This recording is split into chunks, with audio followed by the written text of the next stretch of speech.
ಪ್ರಯಾಗ್ರಾಜ್ಗೆ ತೆರಳಿದ್ದಂತಹ ಕನ್ನಡಿಗರ ಸಾವು ಪ್ರಕರಣಕ್ಕೆ ಸಂಬಂಧಪಟ್ಟಂತೆ ಮೃತಪಟ್ಟವರ ಕುಟುಂಬಕ್ಕೆ 5 ಲಕ್ಷ ಪರಿಹಾರವನ್ನು ಈಶ್ವರ್ ಖಂಡ್ರೆ ಘೋಷಣೆ ಮಾಡಿದ್ದಾರೆ. ಸಚಿವ ಈಶ್ವರ್ ಖಂಡ್ರೆ ಅವರು ಮೃತಪಟ್ಟವರಿಗೆ ತಲಾ 5 ಲಕ್ಷ ಪರಿಹಾರ ಘೋಷಣೆ ಮಾಡಿದ್ದಾರೆ. ಬೀದರ್ ಜಿಲ್ಲೆಯ 6 ಜನ ಯಾತ್ರಾರ್ಥಿಗಳು ಮೃತಪಟ್ಟಿದ್ದಾರೆ.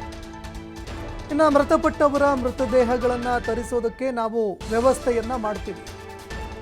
ಸಿಎಂ ಸಿದ್ದರಾಮಯ್ಯ ಅವರ ಜೊತೆ ಚರ್ಚೆ ಮಾಡಿ ಮೃತದೇಹ ತರೋದಕ್ಕೆ ವ್ಯವಸ್ಥೆ ಮಾಡಲಾಗುತ್ತೆ. ಇನ್ನು ಈ ಅಪಘಾತದಲ್ಲಿ ಮೃತಪಟ್ಟವರ ಆತ್ಮಕ್ಕೆ ಶಾಂತಿ ಸಿಗಲಿ ಅಂತ ಈಶ್ವರ್ ಖಂಡ್ರೆ ಮಾತನಾಡಿದ್ದಾರೆ. ಗಾಯಾಳುಗಳಿಗೆ ಚಿಕಿತ್ಸೆಗೂ ಕೂಡ ವ್ಯವಸ್ಥೆ ಮಾಡ್ತೀವಿ. ಯಾರ್ಯಾರು ಗಾಯಾಳುಗಳಿದ್ದಾರೆ ಅವರಿಗೆ ಹೆಚ್ಚಿನ ಚಿಕಿತ್ಸೆಗಾಗಿ ವ್ಯವಸ್ಥೆ ಕೂಡ ಮಾಡ್ತೀವಿ ಅಂತ ಬೆಂಗಳೂರಿನಲ್ಲಿ ಸಚಿವ ಈಶ್ವರ್ ಖಂಡ್ರೆ ಹೇಳಿಕೆ ಕೊಟ್ಟಿದ್ದಾರೆ.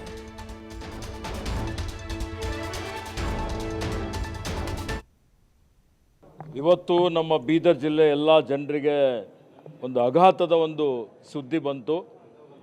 ಬೀದರ್ನ ಲಾಡ್ಗೇರಿ ನಿವಾಸಿಗಳು ಸುಮಾರು 15 ಜನ ಟ್ರ್ಯಾಕ್ಸ್ನಲ್ಲಿ ಇವತ್ತು ಪ್ರಯಾಗ್ರಾಜ್ಗೆ ಕುಂಭಮೇಳಕ್ಕೆ ಹೋಗಿ ಅಲ್ಲಿಂದ ಇವತ್ತು ಬೆಳಿಗ್ಗೆ ಕಾಶಿಗೆ ಹೋಗಬೇಕು ಅಂತೇಳಿ ಒಂದು ಟ್ರ್ಯಾಕ್ಸ್ನಲ್ಲಿ ಹೋಗ್ತಾ ಇರ್ತಕ್ಕಂಥ ಸಂದರ್ಭದಲ್ಲಿ ಭೀಕರವಾದಂಥ ಒಂದು ರಸ್ತೆ ಅಪಘಾತ ಆಗಿ 6 ಜನ ಮೃತಪಟ್ಟಿದ್ದಾರೆ.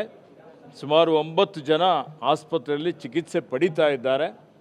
ನನಗೆ ಆ ಸುದ್ದಿ ತಿಳಿದ ತಕ್ಷಣ ನಾನು ಜಿಲ್ಲೆಯ ಜಿಲ್ಲಾಧಿಕಾರಿ ಮತ್ತು ಪೊಲೀಸ್ ವರಿಷ್ಠಾಧಿಕಾರಿ ಅವರಿಗೆ ಸಂಪರ್ಕ ಮಾಡಿ ಅವರ ಸಂಬಂಧಿಕರಿಗೂ ನಾನು ಸಂಪರ್ಕ ಮಾಡಿ ಮಾತನಾಡಿ ಮತ್ತು ಅಲ್ಲಿ ವಾರಣಾಸಿಯ IG ಅವರು ಕರ್ನಾಟಕದವರೇ ಇದ್ದಾರೆ, ಚನ್ನಪ್ಪ ಅಂತೇಳಿ IG ಜೊತೆಯಲ್ಲೂ ನಿರಂತರವಾಗಿ ಸಂಪರ್ಕದಲ್ಲಿದ್ದೇನೆ.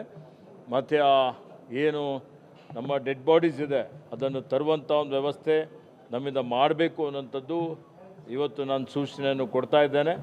ಹಾಗೆ ಅಲ್ಲಿರುವಂಥ ಏನು ಜನ ಇದ್ದಾರೆ ಅವರಿಗೆ ಉತ್ತಮವಾದಂಥ ಚಿಕಿತ್ಸೆ ಕೊಡಬೇಕು ಅಂತೇಳಿ ಹೇಳಿ ಅಲ್ಲಿನ ಜಿಲ್ಲಾಡಳಿತಕ್ಕೆ ನಾನು ವಿನಂತಿಯನ್ನು ಮಾಡಿದ್ದೇನೆ.